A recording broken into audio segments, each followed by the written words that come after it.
There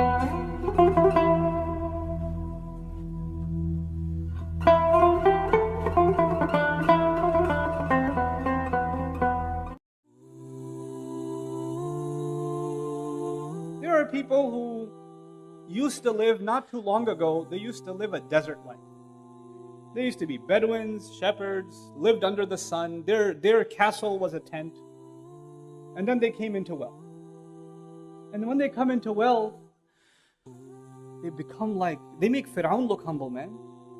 They have this like God complex. Like I met somebody, amazing. You met someone in the Muslim world, very wealthy man. Just ran into him at the airport. He just recognized me. Anta ala YouTube? I was like, yeah. We start talking.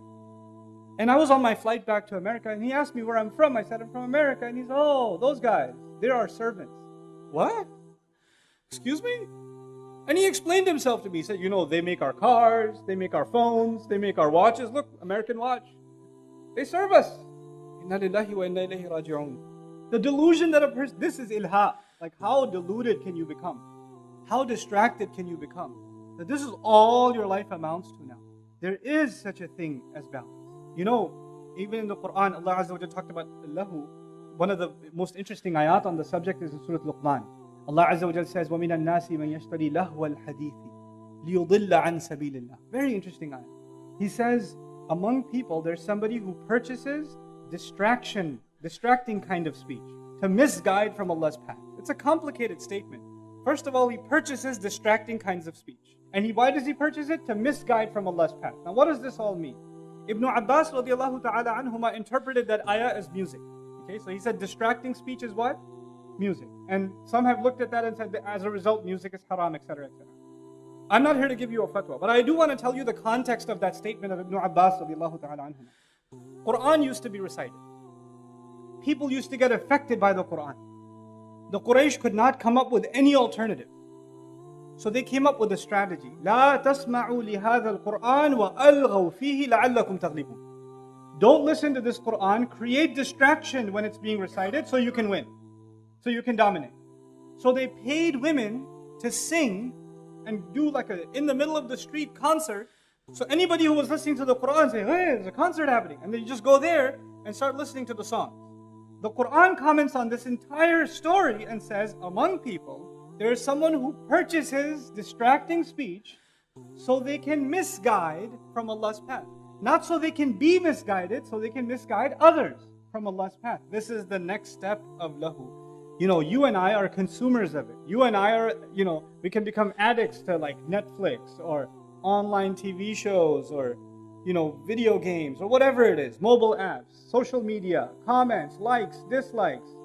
You know, some people spend all their time not watching a video, but the comments. That's all they'll do. But you know, you're the consumer. But there are those who created this to keep you busy.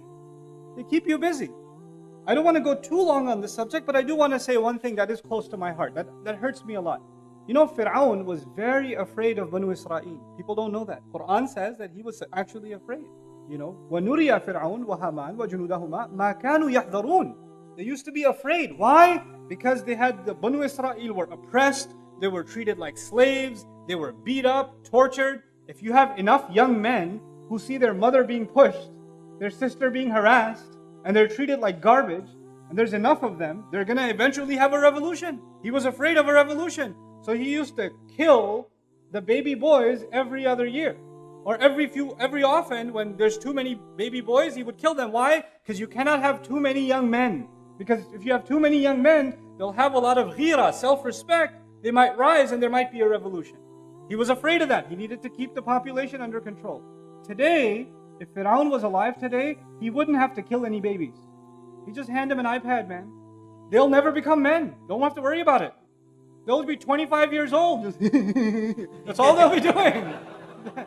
They're not going to know anything about justice or equality or making their society a better place or contribution or thinking about, you know, how Allah has given them talents that are supposed to be used for something greater than themselves. They're never going to think about that stuff. They're just going to be lost in their PlayStation 4 and the next trophy they win.